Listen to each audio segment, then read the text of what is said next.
Welcome back to Teaching Over Preaching. Today, my guest is somebody who I connected with a while ago. However, we finally got a chance to meet. This is Jessica Rebelo.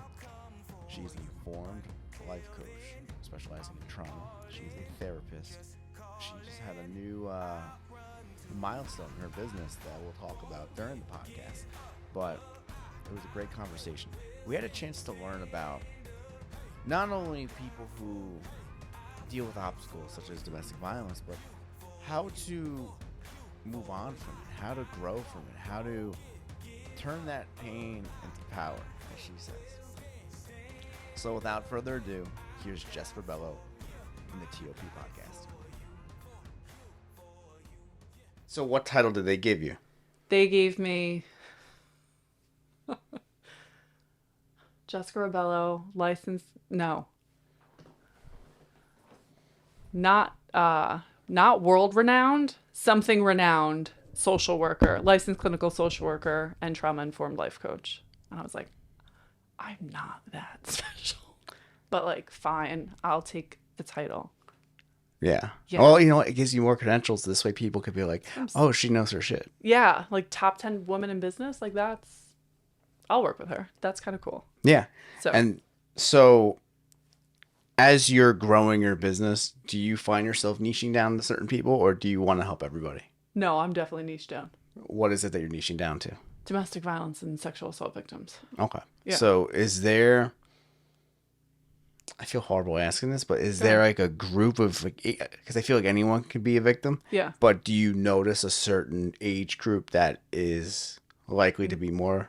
So I get more like younger adult, early, it's like out of sometimes high school, college aged, I typically get.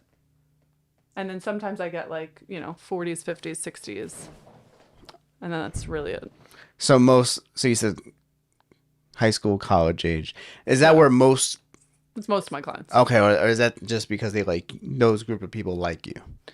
Or that group of people likes you? There's a relatability factor because of age. Right. And I do have like my younger clients tell me that pretty frequently. Like, I don't know if I'd feel as comfortable talking to like a woman in her 50s or a woman in her 60s who like there's not a relatability component. Because you have that like sister vibe. Yes. It's like it's a mentor, sister. I look up to you. I relate to you. I kind of think you're funny sometimes and I don't mind talking to you. So it works. Now, when you're working with clients, do you do more of a coaching approach or a therapy approach? Or is there a difference between how you do it? So it depends what the client's coming in to me with. So like if a client is coming to me with a severe trauma history and they've been through a ton of stuff in their life, it is definitely therapy to start. And then once we get like some of the trauma healing on its way, then I'll transition to life coaching of like propelling forward and like what's next after the trauma. All right. And then what about coaching? Like how's coaching? So I find most of my coaching clients are clients that come in with one specific goal of like, hey, I want to gain more confidence in my career. Can you help me with that? And like, that's my ideal coaching client. And do people who have a history of domestic violence, do they go to you for coaching, or is that more of a therapy thing? It's more of a therapy thing. I've had a few people come to me through coaching for domestic violence, but more so related to like dating. Like, how do I date after my abusive relationship? Okay. So it's like less emotional and like more factual almost. Like, what do I look for? What are red flags? It's like a very educational component. And then is this something that you personally have a lot of experience with when it comes to DV? Yeah. So when I was in high school, my first relationship ever was an abusive relationship. And I didn't even realize it was abusive while I was in the midst of it. And I was together with him for 4 years.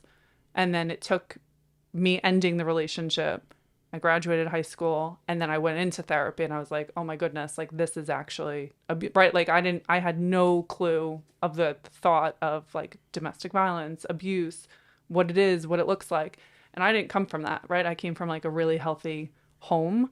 So it was so different, but not I don't know. So I always think about that. Like, it wasn't like alarming, right? Like, I never was like, oh my God, I'm a victim here. Like, I never had that experience.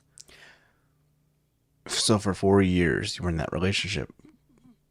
At what point do people start telling you, hey, this guy's an asshole, or Yeah. maybe you should think about moving on?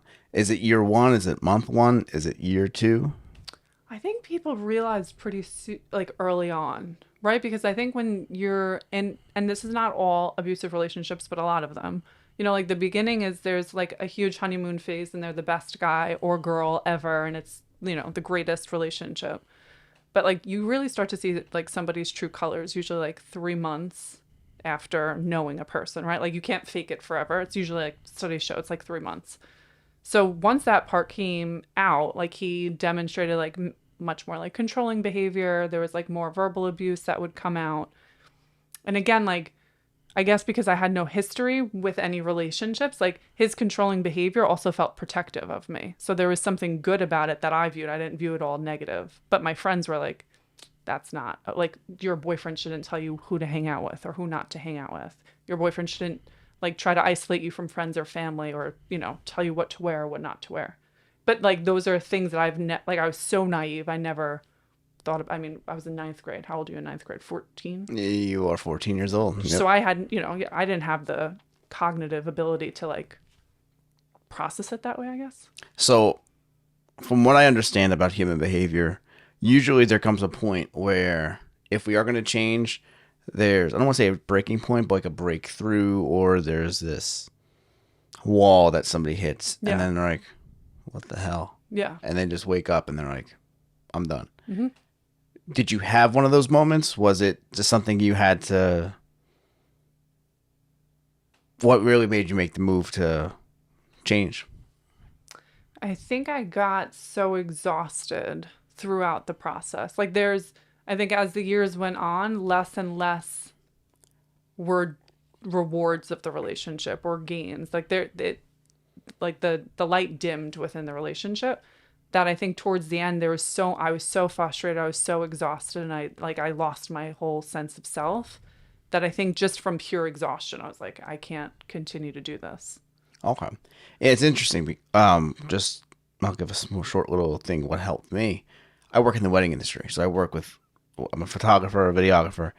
So I remember watching couples, and I know on their wedding day, people are going to put on their best faces. Yeah. They're going to be on their best behavior for the most part. But I also noticed, I'm like, there's some good chemistry between these people too. Mm-hmm. Like I've never seen this before, and then I'm like, oh, this is what a semi-healthy relationship looks like. So it just changed my views on a lot of things. But as you were getting older, so you were 14 when you got in? Mm-hmm. Were you a different person at 16? Do you think he held you back? Because I feel like from 14 to 18, you do have some stages of maturity. Yeah. Because you go from 14 where it's like, I'm getting introduced to drugs and drinking and what kids do, to I'm about to start college and start driving. Yeah. So what really, I guess what I'm trying to say is, when you're dealing with that, was it just a slow burn that just you ended up just being less happy, or were there things that, because in the beginning you were almost trying to justify it, mm-hmm. or it didn't bother you, it just didn't faze you? Yeah. Was it something that bothered you over time, or did you realize over time, oh, this is wrong? I guess that's what I'm trying to figure out. I think I always knew deep down that it wasn't good. He was also, I mean, the person who it was, he was also like the bad boy persona, right? Like he wasn't a guy I should have dated anyway, and I always knew that. But I think throughout the relationship, I always knew it wasn't the best of relationships. But there was a codependency that I also had on him, and I also had on the relationship, that I think prevented me from seeing it any other way.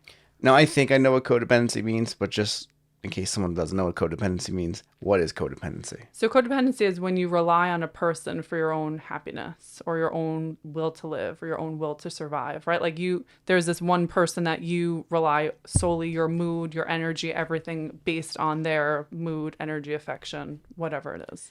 I do feel like, especially nowadays, we really have that because even though this world's digital, now it's become digital validation Mm-hmm. where I really believe this. I don't know. I could be wrong.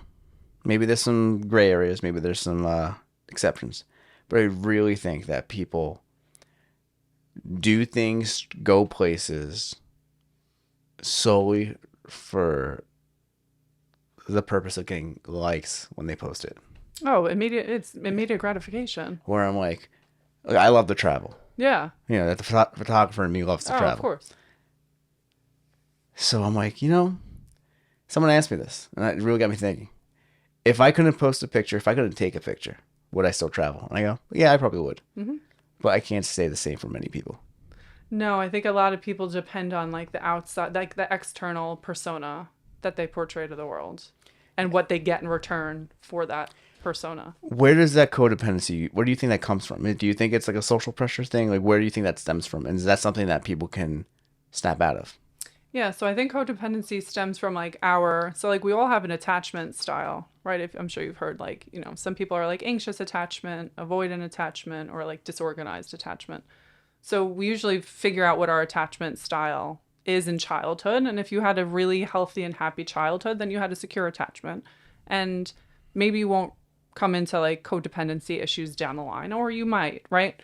I think so. Like, I think attachment style is definitely a big component of it. But I also think that how you feel validated, and if you could give yourself like internal validation, or if you're always relying on like external factors to give you that validation, then I think there's an easier chance to fall into codependency habits. One thing that I know some people do this. I'm just not a fan of it, but I want to know what you think about this.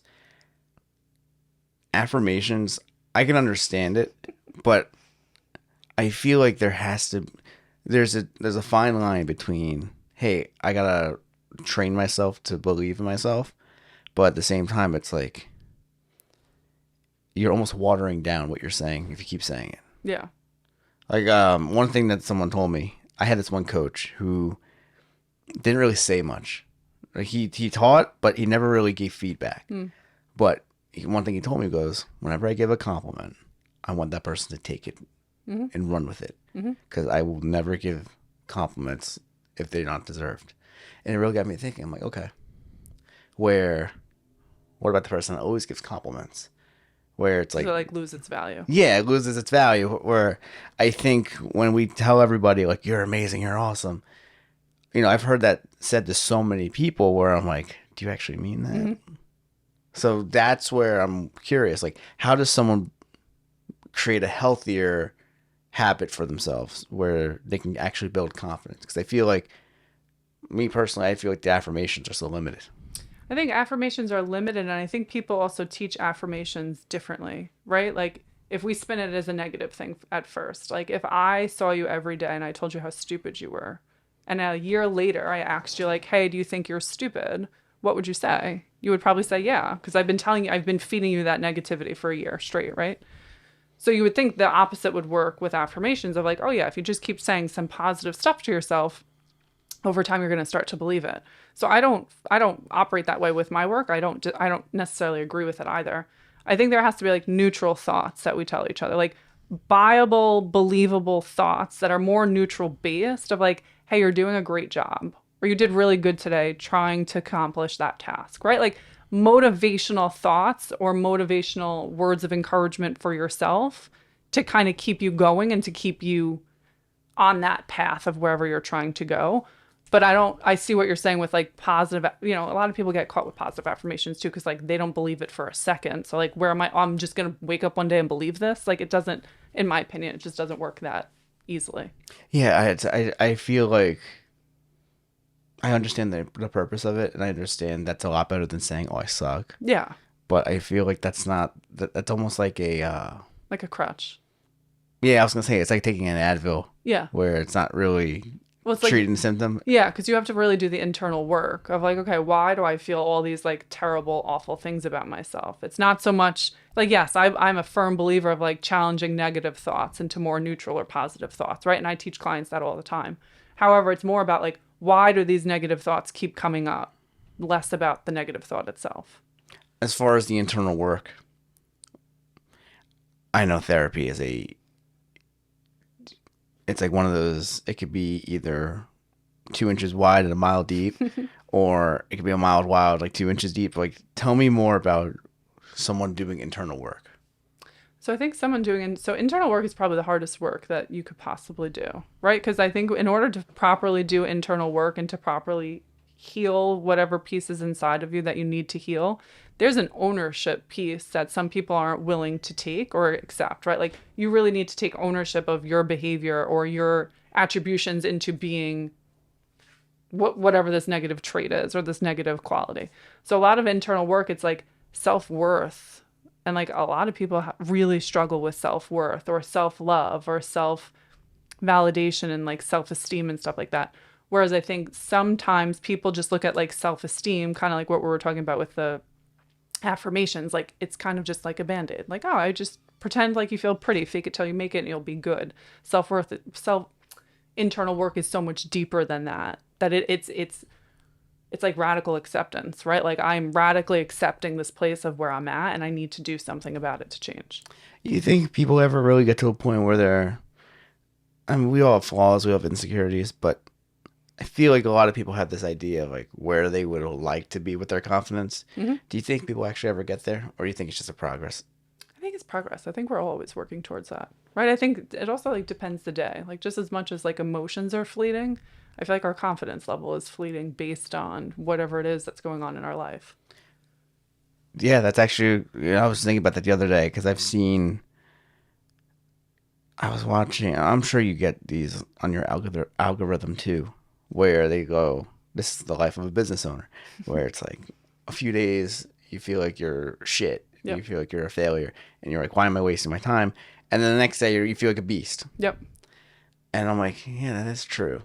Now, yeah, I guess that's one of those things where it's like, is it normal to get to those lows? At what point do you start seeking help? Where is that line of, hey, I'm just having a bad day versus, hey, I need to actually see some therapy? Like, yeah, do I actually have anxiety, or is this just a period of doubt?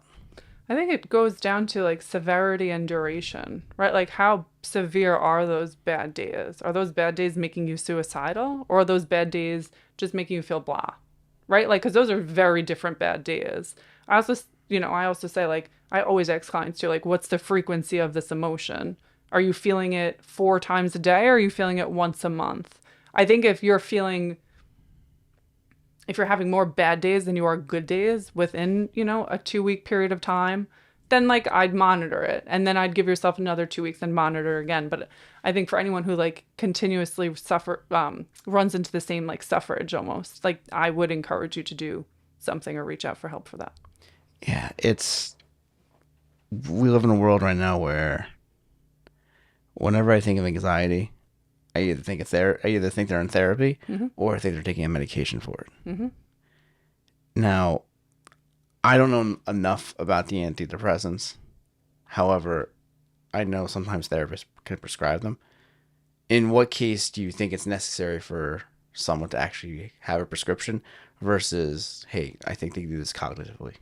So I practice really like holistically, right? Like, I never jump to medication at first. And I think every therapist is different with how they practice with their clients. So I'm a firm believer in like, I want to try teaching a client 1,000 coping skills and 1,000 grounding techniques to try to manage their anxiety on their own. And if I keep trying these and we're changing their routines and we're changing, social activities they're in or whatnot, and if there's still no change being made and I feel like, all right, we've exhausted so many efforts to try to decrease this anxiety, then I will tell that client to go speak to a psychiatrist. And I always like, that is the psychiatrist lane. So I always refer to a psychiatrist. So I don't, I stay in my lane, they stay in their lane. Are there like everyday things that one can do to relieve their anxiety? Yeah. So I recommend a ton, like deep breathing. A lot of people don't realize, like, when we hold our breath in, like, we're preventing oxygen from getting in our brain, which is going to just increase our anxiety even more. So like actually taking a deep breath, like inhaling through your nose, holding it, and then exhaling through your mouth. So like deep breathing is one I always go to. A lot of people, like meditation. It's either you love meditation or you hate meditation, but I'll recommend meditation. And like YouTube has a ton of options. Like you could just go on and listen to a video and, follow along with what they're doing. Yeah, I feel like with meditation, it is such a broad word. Yeah. Where when I think of meditation, I think of someone with their legs, not even like this, but like, like this. Yeah. And then they're like this. Yep. Or I'm like, okay, that's not the only form. But are there certain types of meditation that you've seen work or you've seen that's been very popular for people, that's been receptive? So a lot of people love like sleep meditations and like sleep story meditations to help them sleep. And really what it is, it's like an adult bedtime story. And it like tells you this story that's like super calming and you breathe to it and you fall asleep. A lot of times, I think the whole concept, like you're saying, meditation is such a broad concept. I think meditation could be so overwhelming to people because it is so big. So like I will say like, listen to a 3-minute one and just see how you like it, right? Like I'm very like, be curious about it. You don't have to dive into this like whole huge meditation land because you'll get stuck. I also think it's preference with, to meditate, you have to like be able to sit within yourself.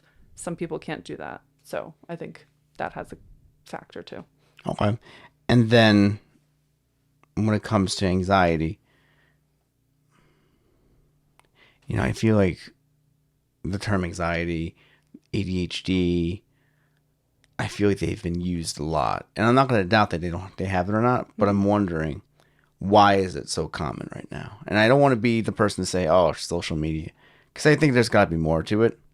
But why do you think you've seen more cases or more people thinking, hey, I have anxiety, or I can't focus, or I have this, I have that? Have you noticed this, by the way, or is this something? No. So I think it's over the last few years I've noticed this. I do think social media is a big component of that because I think there's a lot of influencers online, and as great as they could be, I think they talk about some mental health diagnoses that people watch a video and they're like, oh, if she's saying she has ADHD and she can't focus and she can't clean her room and she can't do that, whatever, then I must have it as well, right? Like there's a relatability thing. I also think we're in like a generation of like people who like love to label themselves, right? Like think about back in the 90s or even in the 80s, like nobody would admit they go to therapy. No one would admit that they had a mental health diagnosis. In today's world though, like people sometimes take pride in, like our younger generation specifically, like take pride in that of like, oh, my therapist said I have PTSD. So I've, it's like they almost like wear it as like a code of honor of like, this is my diagnosis and you have to understand that. Yeah. So we've had this conversation before, how my human behavior background stems from Robbins Madonnas, and we talk about 6 human needs: certainty, uncertainty, variety, significance, love, connection, growth, contribution. And I feel like a lot of these labels give a lot of people significance and that certainty, because a lot of people want answers as to, hey, why am I like this? Yeah. Yeah.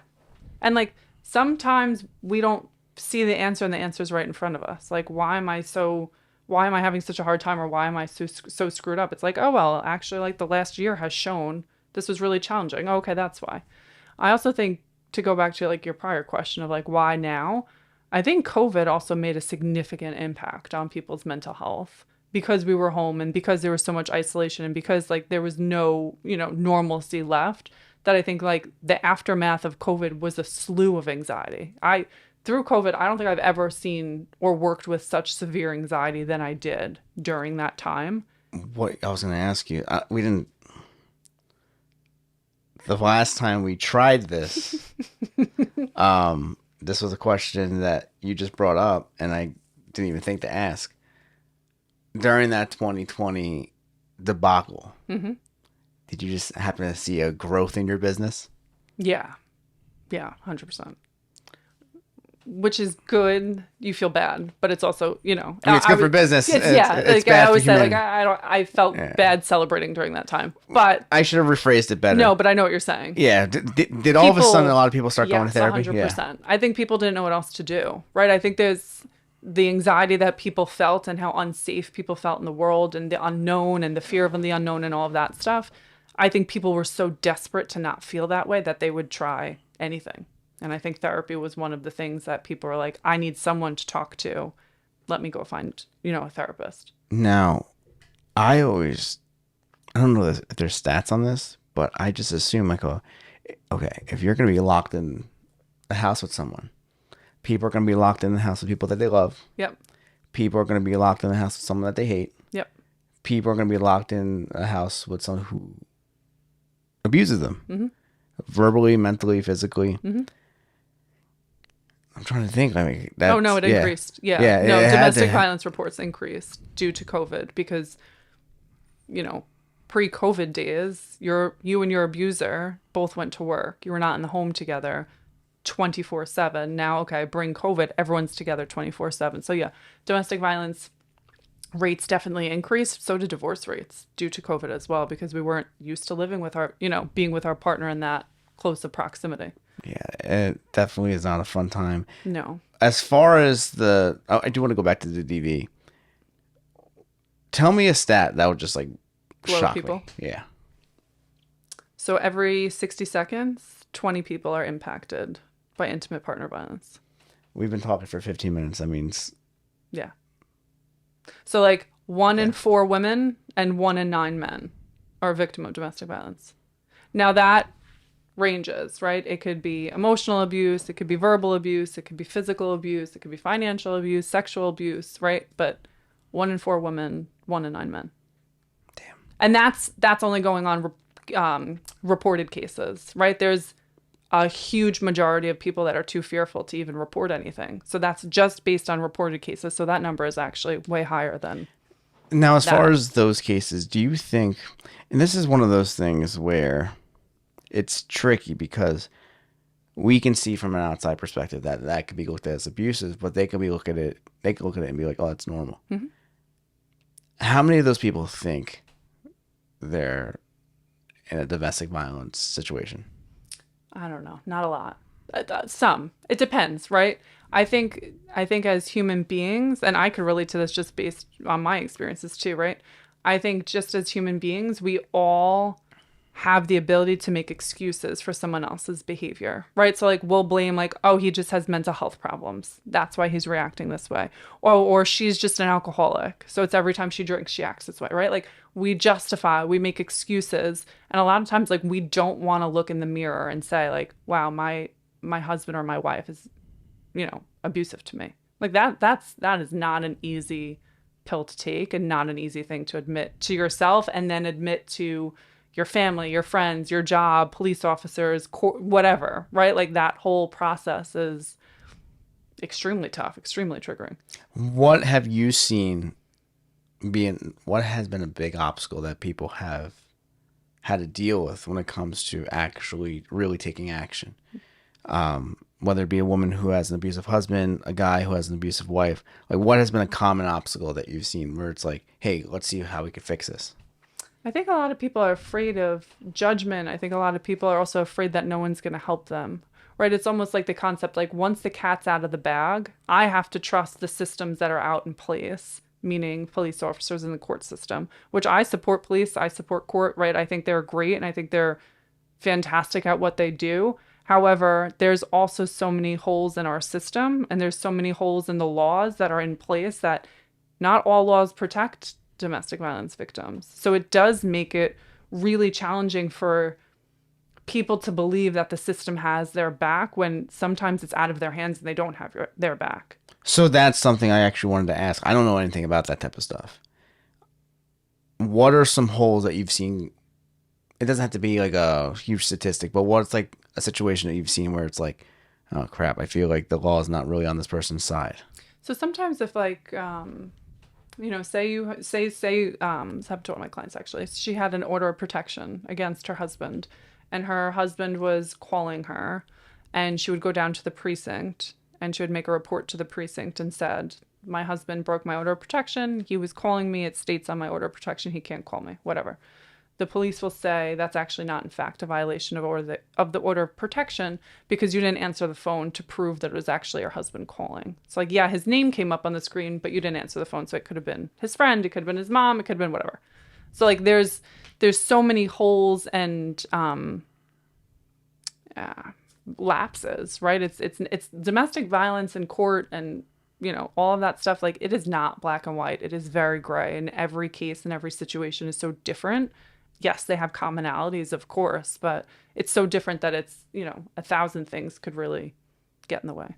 Yeah, I remember watching this movie, and I show people this as like an example of like, hey, this is what this. I have a martial arts background, so I show people like, hey, this is what Krav Maga is. And there's a movie with J-Lo called Enough. Oh, I saw that movie. Yeah. And I remember like that guy had like all this. He pretty much had every connection you need to pretty much screw his wife over. Yeah. And that's I never really did much digging, but I always wondered like, what other things do we just not think about when it comes to, hey, how do we help this one person? But what's the obstacle that's helping them? So you have to also think too, like there's always a misconception of like, why doesn't she just leave? Right? Like we hear that all the time in the media or when whatever with our friends or family, whatever it is. Like, oh, why doesn't she just leave him if he's treating her poorly, whatever, or if he's abusive? It's like, okay, well, maybe she doesn't have the finances to just leave. Or maybe she doesn't want to break up her family because they have 4 kids in common or they have whatever, right? Like there's so much that changes when that relationship becomes severed. It's not just the ending of the relationship. It's if kids are involved, that's more confusing. If family or friends are involved, that's more confusing. And then there's also, it's showing up to the world and admitting to the world what your truth is.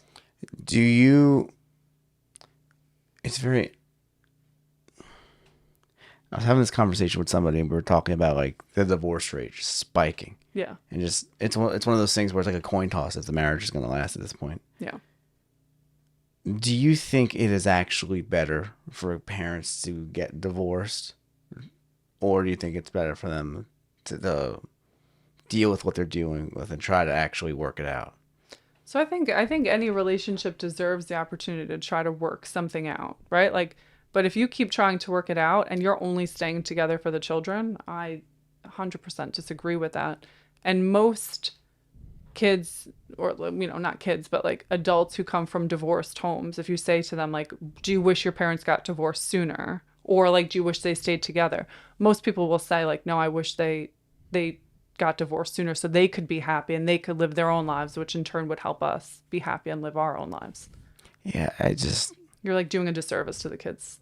Yeah, it's obviously this is a very gray area. Yes. But it was one of those things where I always wondered where I feel like a lot of times I've always heard people talk about, hey, I don't want to get divorced because we got 2 kids. But I'm like, is that the worst thing in the situation? Is it not the worst thing in the situation? And you were telling me like you grew up in a healthy family. Yeah. And it's like there's no real predictor of whether or not this kid's gonna deal with trauma. Oh no, no, trauma doesn't discriminate either. Well, how it does? I remember, yeah, like when it comes to trauma, like what makes something traumatic for people? Like, how is it that? I hate saying this, but how is it that a lot of people in our country can have, I don't want to say minimal problems, but how is it that we have a lot of traumatic issues? I feel it's just elevated. Even kids who are too young for social media, like have. No, I don't think it's a social media thing. I think it's how we interpret the event, right? Like you and I could go through the same exact traumatic experience, right? Like I don't know, we were in a bank and the bank got robbed, but we were both in that bank. So we both experienced the event similarly, right? Because we were both there together. You could walk out of that experience and not be traumatized by it whatsoever. I could walk out of that experience and I could think it was the worst thing in the world that's ever happened to me, and I could get totally stuck there. So I think it's like predisposition of trauma and like how much trauma you've previously endured. Like there's, your social supports, how you interpret it, if you get help, if you talk about it, right? There's so many factors that go into something that then determines like if it's traumatic or not. And I always say to clients that, since I work with trauma mainly, I always say to client, like, it's only up to you if you define something as traumatic or not. right? It's not about if the world views it as traumatic. It's really, if you feel that way and if you're viewing it as traumatic, then like I will meet you where you're at, and then it's traumatic and we'll work through that. Yeah. For me, I feel like there's really no right or wrong answer for any of these questions, but talk to me more about the domestic violence. I know you were saying 1 in 4 for women, 1 in 9 for men. Yeah. What are men dealing with? I think it's shame, guilt, embarrassment, ego. I think for, and I don't want to compare and say, oh, it's harder for one compared to the other, but I think men just have different obstacles when it goes to reaching out for help or talking about an abusive relationship they're involved in comparative to women because of like the shame that's attached to that, right? Like to, for a man to go to a police station and to tell a police officer who's maybe also a man, hey, my wife is abusive to me. Like there is so much shame that could be attached to that because there could be so much judgment that's thrown at that. Whereas for women, I think it's just different just because of gender, right? For men too, I think when it comes to domestic violence specifically, I think for a man to reach out for support, I think it just takes a little bit longer. The thing that hits me is I feel like as a guy, and I've heard this enough, and I know this is not true. I know that there's gray. Like this whole entire conversation is just going to be gray. But I almost feel like there's going to be people who just don't believe us. Oh, yeah. Like it's going to be one of those things where... Was it that bad? They're diminishing it or minimizing it. Or is it the guy's fault? Correct. Or like, what did you do to deserve that? Yeah. And I remember... I remember I had 2 coworkers, and I remember one of them was just awful, terrible. Not a person, but like just a terrible worker. Mm-hmm. Just lazy, made mistakes all the time, but she was so sweet, and I never yelled at her. The guy, mm-hmm. What the fuck are you doing? Like I was a lot more aggressive, but I'm like, even though he's making way less mistakes, I don't know why I'm getting so angry at him, but I'm much softer with her. Mm-hmm. But I just feel like the dynamic is just very different. Oh, yeah. I feel like, with this guy, even me, like I'm harder on the guy. Yeah. And I don't mean, I'm not trying to, soften the girl. Yeah. It's just more of like, I'm not the type of person that would yell at a girl. Yeah. But with the guys. Yeah, we hold them to a different standard in a sense. I don't even know if it's higher. It's just different. I don't know. No, it's just different. Yeah. It's just a different standard. So I get what you're saying. And I think even just therapy in general, like guys going to therapy versus women going to therapy or life coaching, whatever it is, I think it's, if you attach it to like feminine energy, right? Like I think for women, it's easier for us to ask for help, or it's easier for us to be vulnerable at times and go talk to someone about our feelings and our emotions and whatever it is, right? Like women are more typically like sensitive beings than men are. So I think it's just easier on that playing field for us to go talk to someone than, for you. I do want to ask just more about the men. I want to ask more about just the patients you deal with, mm-hmm. What you work with. So they go to you for help. What are things that you're looking for as far as, hey, this person came to me, how can I help this person?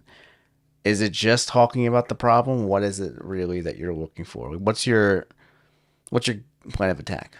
So I think every therapist and or life coach treats their clients differently. So I'm very goal driven and goal directed. And I offer a free consultation when I work with someone. So on that consultation, some of the questions that I ask are like, what do you want to work on? What are goals you want to work on? And like, how committed are you to treatment? So like, I'm a therapist that will give homework outside of session, right? Like I believe there's work that to be done, just not in the session, also outside of the session. So I'm very goal focused. Like, okay, what are we working on today? Every session I have has an agenda. We're working towards something, and there has to be a takeaway that they got out of that session. So like, I am very motivating and pushing with my client. I have high expectations of my clients because I feel like sometimes we don't know our own expectations. So I owe them that in a sense, but I'm not the type of therapist that like, you could just come in and just like vent to me the whole time. And then 45 minutes goes by and I'm like, oh, okay, see you next week. Right. Like that just does not work well with me. Is there anything that you've seen that you can say, hey, this is a common thing I've done with the majority of my patients, whether it's a homework assignment, whether it's just a strategy to improve. Is there one thing that you've been like, hey, I've had all my clients do this and it's been Helpful. pretty accurate as far as success? So for what for domestic violence or just for general? Let's do domestic violence. So for domestic violence victims, something I do with every single client that I work with is a safety plan of like what to do during an incident, what to do after an incident, what to do. I even safety plan with like if you're my client and you're working with me, what happens if your abuser finds out that you're seeking help? That's going to jeopardize you, right? Like I have some clients that I can't text at all.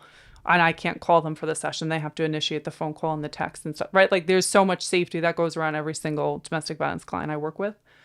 Something I also always do with them as well is like I do a ton of education, right? Like I talk about the cycle of violence and the stages of that. And I also talk about characteristics of an abuser. And then I go into healthy versus unhealthy relationships, right? Like I think sometimes, and again, I could relate to this because I was once that, when you're in the relationship, you don't even know what's right or wrong at this point. You don't know black versus white. So I feel like in the beginning phases, especially, I do a ton of education and a ton of teaching just what is healthy versus unhealthy. And I'm also like a huge fan for anyone that I work with of journaling. Like I totally, totally, totally think we should all journal constantly because we hold in so much emotions and thoughts and whatever, and it just ruminates in our head. So I always say like get a venting journal, spend 5 minutes a night before you go to bed, get your thoughts onto paper so it's out of your head, and then you could go on with your evening. I've never journaled, but I do want to ask more about that because the way I'm thinking about it, maybe I'm being closed-minded. Like when I write it down, does it actually like leave? Does it leave your thoughts? Because I feel like if you write it down, because I've always been told if you write things down, you remember it more. Yeah. So what is the process when it comes to journaling? So for journaling, journaling is helpful for people who have for people who suffer with anxiety. A component of anxiety is like ruminating thoughts, right? So if you have the thought and it's just on repeat in your head, or you're someone who overthinks or overanalyzes, right? I say journal to get it out of your head because it's already there. What's the worst case? It stays there? Okay. But at least you're attempting to do something to get it out of your head.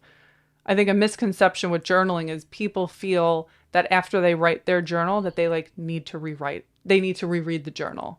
And it's like, that's not at all the purpose of journaling. It's literally just to get it out of your head. And I tell people like, throw it out when you're done with it. You don't even need to keep it. Oh. Because I think some, like what you're saying, like once you write, because if you keep rereading the same journal entry, yeah, you're going to be obsessing over it. You're going to be thinking about it, and it's not because like for me, I'm at like, that point. Originally, I used to be the type of person to want to do podcasts and just take notes. But I'm like, that's how I remember things. So I'm like, if you're telling me the journal, yeah, and like that will get it out of me, then like get it out. I have to physically get it out of me. Yeah, literally. Yeah. Okay, and then. Yeah, tell me more. I mean, has there, like, what kind of result can one expect when, say, I'm a victim of domestic violence and I seek help? What kind of success can I see with help? So I think success you could see is just someone who understands what you're what you're experiencing or what you're going through. So when I work with someone who's experienced domestic violence or is in an abusive relationship, I never put pressure on them that they need to leave that relationship or they need to end that relationship, right? Like I support whatever decision the client has and I meet my clients where they're at. I also provide like a very non-judgmental approach. And like I pride myself on the alliance that I have with my clients because there's such safety and such vulnerability that they feel in my sessions. With abusive relationships though, a lot of times like people don't have anywhere to go or anyone to talk to about what's actually going on in that relationship. So I almost provide that outlet of like, okay, there's someone else in the world that knows about this. It's not like you just have to keep it in to yourself this whole time. Now, the first time we tried this, I didn't ask this question. Say I meet somebody who has a past of domestic violence. Whether it be from a parent, whether it be from another boyfriend, but I want to see this work. I want to give this a shot. I see potential here. What's something that I should know going into this relationship?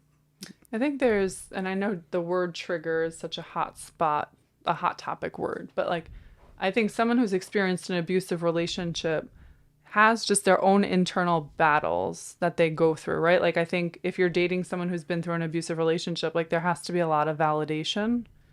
There has to be a lot of encouragement. There also has to be like a lot of patience that like it's really hard to navigate a healthy relationship coming out of a really unhealthy relationship.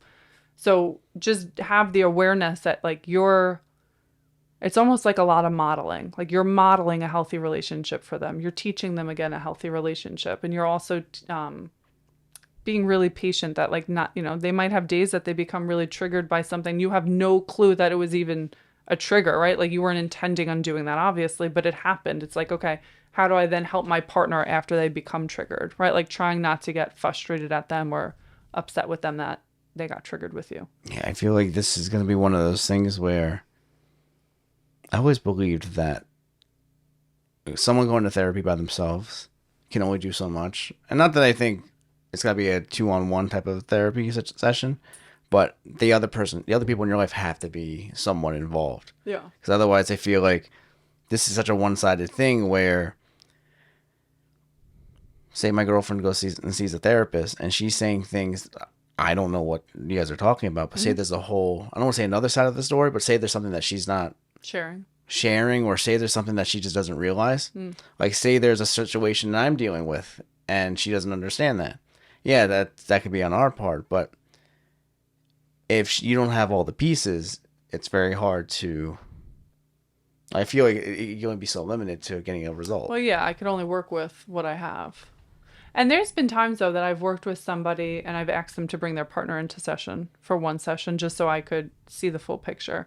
Or there's been times that, their partner goes and seeks help and they seek their own individual therapist. And then they go to couples therapy together as well, right? Like, I think I do hear what you're saying of like, yeah, it is a little limited if it's only one side or one person's experience coming into the session. But like for me, like I meet them where they're at and I work with what I'm given. Has there been something like what's been your proudest little accomplishment? I mean, besides the top woman business owner, like what has been like your favorite, I don't want to say favorite client because that's not really the best thing to say. What has been, tell me a situation where you had a client who you've helped and you're like, this is like a highlight. This is why I do this. Yeah. Okay. There's so many. There's a client that I worked with years ago. She moved to the other side of the country to live with her boyfriend. I didn't know he was abusive at the time, and she was still seeing me every other week for sessions. Now at this point in time too, I think I was working with her for about like a year and a half. What was she seeing you for? Just I think like generalized anxiety, just managing life, right? It wasn't even domestic violence related, but she did experience domestic violence in the past. So I've helped her in the past with this one abusive relationship. She was healed. She was good. She entered a new relationship, moved to the other side of the country. So just like adjusting to life, living with someone on the opposite side of the country. So I had sessions with her every other week. We did that for a while, and then she kind of just phased out. And then one day her mom texted me and told me that that the boyfriend she's with is abusive. They need to help get her home. So I had the mom calling me, the dad calling me, the sister calling me, and my client I finally got on the phone. I helped get this client from the state all the way back to New York, back home with her family, and never to see him again. When you say you helped her, what steps are you helping out with? Are you just talking to her? Are you making calls on your end? Yeah, so it's a lot of safety planning. So like I created a plan with her of like how she was going to pack her stuff. I created a plan with her dad and sister because they were the ones that went to go pick her up. What their place is, when to call 911, how to know if they should call 911, what to do if her abuser was there while she was leaving, right? So it's a lot of pre-planning and safety planning. So you have all of these pieces for the worst case scenario. Are you able to share like more into that type of stuff? We don't need to go into like her situation, but like, for example, like when you say like how to pack, I'm just thinking, okay, when he's at work, just pack and. Yeah. So like when it comes to a safety plan, or when it comes to like leaving an abusive relationship, right? It sounds like that's what the question's going to. So there's things that a lot of people don't you're not aware of. So like I always tell people, like, where is your important documentation? Where's your driver's license? Where's your social security card? Where's your passport? You need all of those things if you're leaving this relationship. If you have kids, you need all of their information too. If you have a dog or a cat or a bird, whatever, you need the pet's information as well too. But it's also like, where are you going after you leave? What's going to happen if he finds out? What if he calls you? Are you answering or you're not answering? Are you getting an order of protection or you're not getting an order of protection? What friends or family members know what is happening?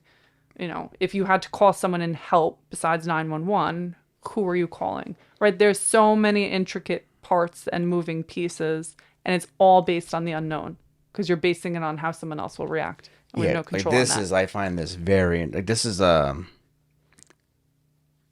a month and a half ago, I saw the movie Sound of Freedom. No, I haven't seen that. It's definitely very impactful. Okay. That's the best way to say it. But they pretty much go. We've talked about Tony Robbins before. Tony Robbins, like they do a charity for the Sound of Freedom or the Underground Railroad, and they talk about the story. And I didn't realize the story became a movie, and the story was literally a true story, and like the whole process is just so interesting. That's why, like, listening to what you just said about like, hey, documents. I'm like, oh shit, I totally forgot about that stuff because I feel like. Not that I'm basing my entire opinion based on movies, but you hear movies and it's like, okay, pack a bag.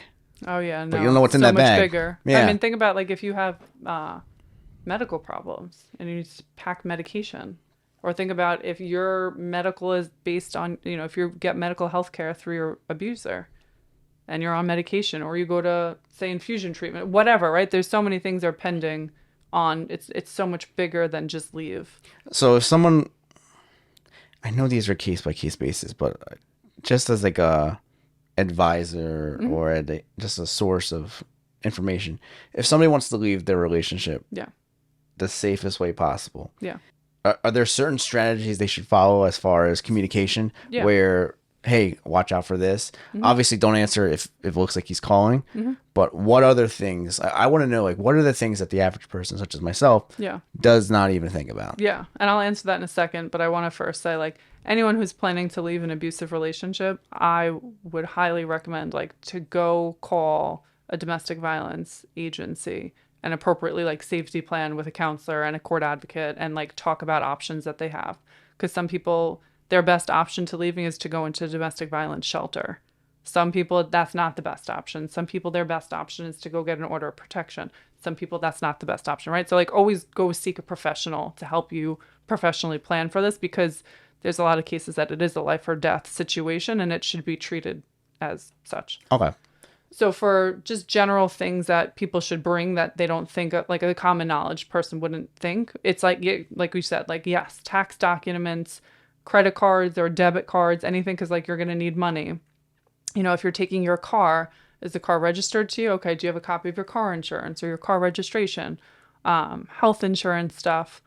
Medication is a big one. And then also, I say to people, like, is there any way that you have location services turned on or off on your phone, right? So, like, if you're leaving an abusive relationship, you should make sure all location services are turned off so your abuser can't locate you through your phone. Same thing with, social media. Like, if you go out, I wouldn't post your location, or I would tell your friends and family members not to post your location so he can't see where you're going. But then it's also like keeping your circle separated, as far as, like, don't tell your abuser's family that you're staying at your mom's house, right? Like, that's not a smart move. But it's, it's packing important things that you might eventually need, and packing, whatever clothes that you need, and that's it. Yeah, there's a lot to think about. Like, you need money. Yeah. I feel like you need money for almost every situation. Yeah. But more about the domestic hotline. So I know that was always a thing, but I never knew what they did. I know. I used to work at one. I know someone who worked for the suicide hotline, and they were saying, like, they were pretty much, like, their goal was to talk you out of suicide. Yeah. When it comes to the domestic violence hotline, what are they doing? So I used to work at a nonprofit agency. It's called Ally Against Domestic Violence. And I interned there and then I worked there for a few years and I love them and they do really great, great, great work. So they have a 24-hour hotline, and what you could do is like you could call their hotline and they will safety plan with you. They will share options with you. So like their role really is to help safety plan, teach safety, get you to a safe location if that's a shelter or not a shelter, but also give you whatever options you have based on whatever it is that you're experiencing. Or sometimes it's just to listen and provide support. From what I know about shelters, they're non-disclosed, but are they everywhere? It sounds to me, from what I understand, and I could be wrong, I want to learn, that the major cities would have most of them. Or the major cities would have a lot more than a place like this. No, not actually. Okay. No. Okay. It's because it depends how many domestic violence agencies there are, right? Like there's another domestic violence agency, Vibes. They have a shelter. Okay, yeah. There's another one's, safer. National Coalition Against Domestic Violence. They have a shelter. The way I thought about it was just... Like there's one agency that... No, it was more of like... based on population. Well, yeah. I mean, I'm sure if you were in a small town in Alabama, yes, you're going to have less options. But a lot of shelters too, like would help with like transportation to get you to a shelter, even if there's not one in your local area. Okay, so that's nice to hear. Like access to services is yes. Yeah, the access to services. That's where I'm wondering. Like, I feel like the person that's in the middle of bumblefuck. Like, do they have a chance? Like, how and is they it? do? Okay. Yeah, they definitely do. Because I feel like, I mean, if you're in the city, I feel like there's a lot of resources that can help you. And Correct. It's not just the DV. Correct. Where it's like if you're in the middle of like... Nowhere. If you're in upstate New York. Yeah. Where your neighbor is like... 40 miles away. Exactly. Yeah. Where it's like, it sounds to me like that's like a shitty situation to be in. But it's nice to hear that, okay, there's options for you. Yeah. And I think people also like... don't realize that there's so many options out there and there's so much help and access to services out there that they just, that's me minimizing it, but like pick up the phone and just gather information, right? Just hear what options you have. And I recommend that to people all the time. You're not ready to make a decision yet. That's totally fine. Just call and see what options you do have in case one day you're ready to make that decision.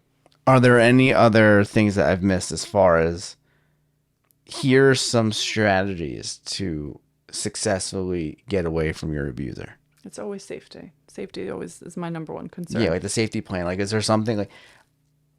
This is just more of an advisory type of conversation, but like, is there anything that I'm missing? So we have the documents. We have, calling certain numbers to... How is it easy to find the numbers? Yep. Just if you go on Google, you could type in domestic violence services agency near me. Okay. And most of them have a 24-hour hotline. So. Okay. And then one thing I've loved... I don't know if I've never seen this in action, but I know if you call 911, you say, "Can I get a pizza?" or something like that. Yeah, like that's the Super Bowl commercial. Yeah, like that happened like 6-7 years ago. Yeah, I've seen that one before. But like, are there any other things that are like that are hidden? I find this stuff so interesting, but I also find it very powerful. Yeah, that's why I'm asking all these questions. I'm sure there are. I don't know them off the top of my head because they are so hidden. I do tell people though, like. To safety plan with their friends or family if they need them to call 911. So like if you text them, the sky is purple, whatever, like that's code for call 911, send 911 to my house, right? Like that could go into a safety plan. Like there's so many different intricacies that could go into a safety plan depending on someone's situation. And I think a lot of people either realize or don't realize, like working with a domestic violence victim, there's such a fragility to the working with them because trust is a huge component in doing right and leaving an abusive relationship. But trust is also the one thing that was totally broken and smashed during that relationship. So like you're expecting this person to trust you and rely on you to make, to help guide them to safety where they don't know how to trust anyone right now. Speaking of trust, do you believe that trust ever comes back when it comes to meeting new people? When it comes to meeting new people? Yeah, like you hear that phrase where it's like, you take a piece of paper that's just clean, you crumple it. Yeah, you can straighten it as much as you can. You can iron it, but it's still crumpled. I think trust, I do think you could trust, because I think you're trusting. It's not like, am I trusting that this person's never going to hurt me? It's more so trusting that I have the ability to handle that in case they don't. You know what I mean? It's more trust within yourself more than it is trust within the other person. Just talk more about that if you can. So I think a lot of times when people hear the concept of trust and trusting their partner or trusting a friend or whatever, there's always a chance someone could hurt you. And it could be unintentional or it could be intentional, right? Like we can't predict if someone's going to be, if someone's going to break our trust or not.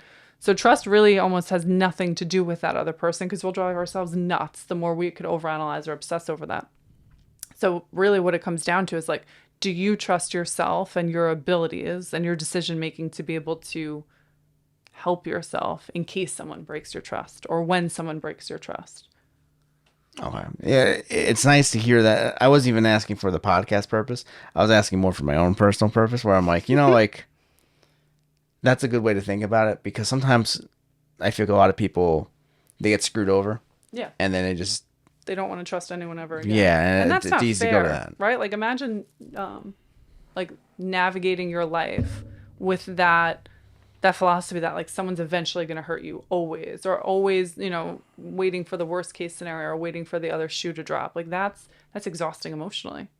With coaching, with therapy, I've noticed that therapy has been very popular. However, my background is in coaching. Mm-hmm. And I personally felt more successful getting into coaching, or not going into coaching, hiring a coach. Mm-hmm. But I want to know, like, what are things that you've seen when it comes to making improvements? In what cases should someone go to a therapist? In mm-hmm. what cases should somebody go to a coach? So I think therapy, let's backtrack for a second and like, let's just define the... Yeah, I know. I don't know how that happens. Are you freezing? No, my hand's clean though. It wasn't that much water. No, that could have been so much worse though. Yeah, it could have been so much worse. So much worse. Yeah. All right, so let's first backtrack and just go into the difference of like life coaching and therapy. So like therapy mainly focuses on like childhood, past issues, past whatever. And life coaching is a lot about the present and propelling forward. So someone who has, severe mental health diagnoses or severe mental health symptoms, I would say they are a better candidate for therapy, because the therapist has the education and the background to be able to help that person with that. However, someone who has a goal in mind or something that they want to achieve, or, something that a place they want to get to in their life, and they're very task focused and it's about the present and moving forward, they are then the ideal client for life coaching. It almost sounds like, and I like the system that you have where they come to you for therapy. Hey, here's what's up. Here's how we understand it. Here's how we take control of our lives. Now we're going to move on. Yes. Where it's like, you felt what you had to feel. Mm-hmm. You processed what you had to go through. Mm-hmm. Now it's time to throw it away and just keep going. So that's really where my business model started, right? Like I went through therapy when I was younger, and that's what, my abusive relationship that I experienced is what made me want to be a therapist in the first place and work with domestic violence victims, because I felt like I'm somebody who could understand where they were, and I wanted to like give back to that population. So when I graduated with my master's and I worked at various either nonprofits or private practices or whatever it was, I always felt like there was something missing in therapy world. And that's not me saying this to like downgrade or diminish any other therapists that are within my field, right? Like everyone does a great job in whatever they're doing. But I feel like we're so accustomed, or therapy is so accustomed to getting stuck in the past. So like when I opened my business, I was my business name, I should probably do that too. Like my business name is Unleash Potential Life Coaching and Counseling. So I believe in everyone has the ability to turn their pain into power. And I want to help people turn that pain into power and unleash their true potential. Because I do feel like we all have so much more potential than what we're even aware of. So like that's where my business model came from, yes, but like that's where I want to take my clients of like, yes, we could sit in the shit for a little while, But now we got to get up and we got to move forward, right? Like take the pain, turn it to power, and we need to rewrite that narrative and, move forward. Yeah, I feel like yeah, at one point I went to the therapist for a while and I appreciated it. However, I felt like there was a situation where I'm like, I'm not getting the results I need. I feel Yeah. like you're kind of circling back on it. And I never thought it was for any ill will reason or No. anything like that. It was more of I feel like I kept watching reruns of a show when I'm like, I'm ready for a new season. Yeah. I'm ready for something new. Like Change is good. like I feel like it was one of those things where I need that boost to level Yeah. up in life. And I feel like I wasn't because I feel like I kept hanging out, almost like hanging out with the same crew. I feel I needed something different. Yeah. When I got the coach, I feel like my life exploded. I feel Coaches also have less limitations than therapists do. how so? A coach could tell you what to do, right? A coach could be like, you can't do that. You're fucking up. Where a therapist, you're not supposed to tell a client what to do. You're supposed to encourage them to make whatever decisions they want to make. And like, yeah, I do that. But I have no problem also telling somebody like, this is probably not a good thing for you. Yeah. Or this is kind of detrimental to your growth or whatever. You know what I mean? I feel like coaches hold back less and they just tell you pretty bluntly how it is. I do feel like we live in a world where a lot of people say, "Oh, I tell it like it is." I don't think they do, but No. I really feel like we have done a terrible job with. I'm not talking about coaching. I'm talking about just like a society with letting people know, hey, like you're fucking up right now. That's accountability. Like, yeah, there's zero accountability.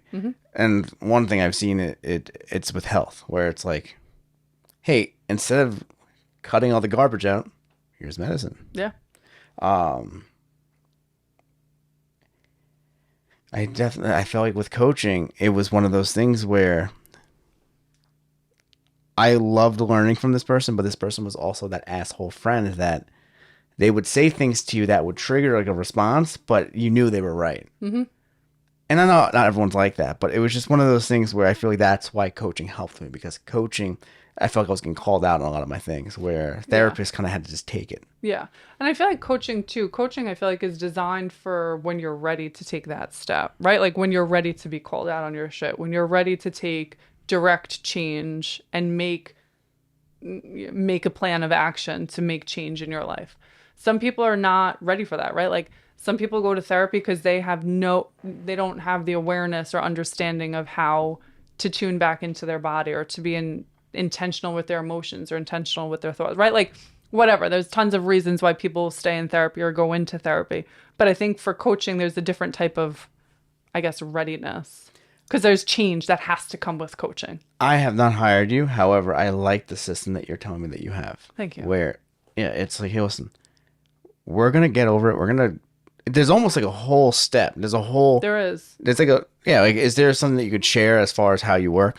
So I think and I said this a little earlier, like I hold people to a high standard of what I expect from them. And that probably sounds bad to some people listening to this, but I don't mean it in that sense. I just mean like I see such possibility within people that like there's nothing getting in our way of getting to where you need to get to.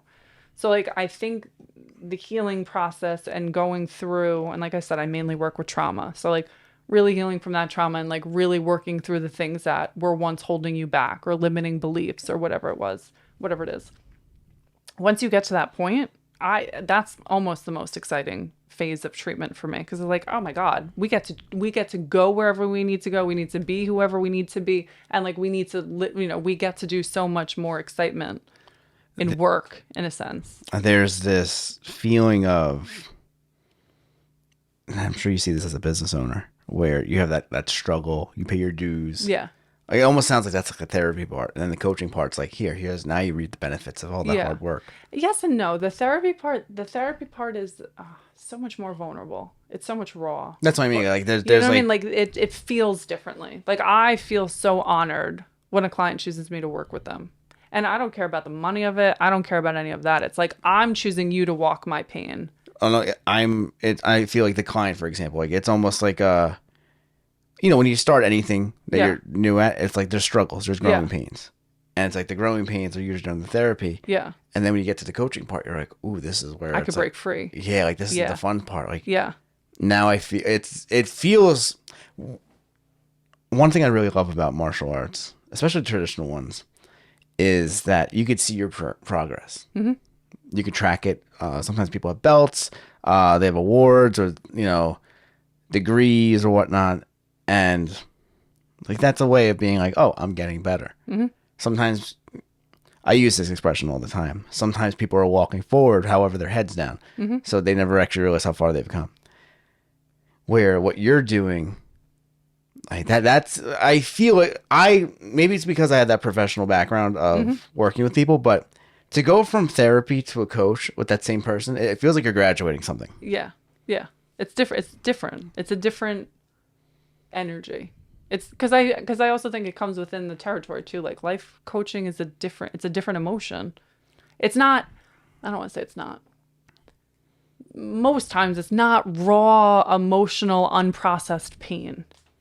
Right? Like I feel like sometimes in therapy, especially with trauma, like there's suffrage. There's such suffrage, and I'm not judging that. It makes sense.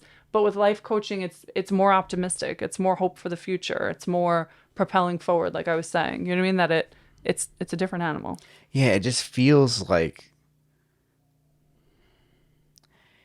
Lighter. It really feels you see that light at the end of the tunnel. Yeah, 100%. I remember that was one thing that I kept telling my therapist at the time. I go, I feel like there's a light at the end of the tunnel. However, I feel like I'm not getting closer. When I started doing coaching, that's when I really started to see it. Yeah. And I feel like, oh crap, I'm right here. Yeah. And a lot of times too, my goal is never to like work with someone for longer than I need to, right? Like I want people to, and I always say like, they're spreading their wings and flying. And like, I love discharging with someone and ending with them and going through that termination. Cause it's like, you work so hard to get here, like go fly on your own. You know what I mean? Like you deserved that part. So like, that's also a really exciting part to see. The end of coaching therapy doesn't even matter. I feel like that's gotta be It's such emotional for like, yeah. You're like, not that you don't want, obviously you don't want to hold them back, but it's one of those things where I feel like if I got into that situation where I was like, hey, go find your own, I'd be like, holy crap, I'm good. Like, yeah, it's a lot. Like it's got to be fulfilling. It is. It's fulfilling, and there's sadness that comes up because you work with people sometimes for years, and then they're on their way. It's a lot of emotion. Who has been like your, I don't want to say proudest, but can you just tell me about like a proud situation besides the person that went across country? Like, has there been one? Proud a lot. I think someone on my caseload cried for the first time in 10 years. That's a big deal. And I cried watching them cry. Couldn't even help it. I don't care if that was professional or not professional. It was so moving that I was like, oh my goodness, how do I not? I had another client who wasn't able to take a shower without getting triggered. And she was able to take a shower and she enjoyed it. That's pretty, you know what I mean? Like there's some profound moments that my clients feel that like when I say like it's an honor to work with, it's an honor for someone to choose me to bear witness to that. Like there's no better feeling. A little story about me. I remember I hated competing just in anything, especially when people were watching. Mm-hmm. I always had this sense of I have to perform, otherwise I'm like worth shit. Mm-hmm. Like, if I didn't get like first place, I was like nothing. So back in 2018, I decided to enter this jiu-jitsu competition. And I just did it like impulsively. I didn't really prepare for it. And I did the Spartan race the day before, so I was sore. But I remember I lost badly, and it bothered me. I never wanted to compete again. And one of the hardest things for me to do was to actually do it again. Was to compete again. But it took me 5 years to like get the courage to do it. Mm-hmm. And I remember I actually burst into tears like afterwards. Like I'm like, yeah, so I won. Like, it didn't matter about winning. Yeah, I didn't even care. You were so proud you were able to do it again. Holy crap, I was actually doing this again. I did this. Sense of accomplishment is... When you told me that, I'm like, that just brought back a memory with me. I'm like, I get that. It's profound. It's a profound feeling. Yeah. I understand that. Yeah. So, I know we spoke about this before we started hitting record, but like, I really want to learn more about this whole top woman in business thing.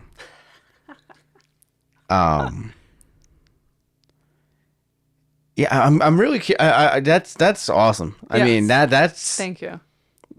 like I said, if it's one thing if it was like a niche thing, but it's like No. no, that means Top 10 women in who business. knows what those other four. I know. And I'm not saying to compare yourself, but it's like No, I you know. might be standing next to someone who's like a top dog in the industry that we don't know about. Yeah.